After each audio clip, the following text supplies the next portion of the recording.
চোর সন্দেহে গণপিটুনির পর ঢাকা মেডিকেল কলেজ হাসপাতালে তোফাজ্জল হোসেন নামের এক যুবকের মৃত্যুর ঘটনায় শাহবাগ থানায় মামলা করেছে বিশ্ববিদ্যালয় প্রশাসন।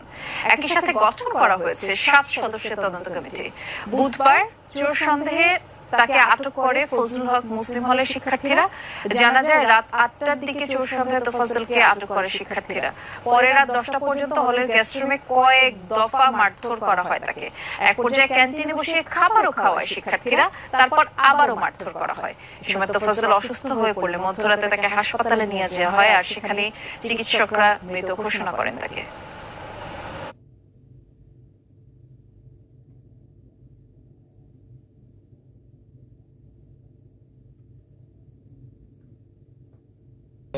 মেন্টাল প্রবলেম আছে, ভাই মারা যাওয়ার পরে ভাই পুলিশ চাকরি করতো, তার আব্বা আম্মা আগেই মারা গেছে। তারপরে ও এদিক সেদিক থাকতো, বাড়ি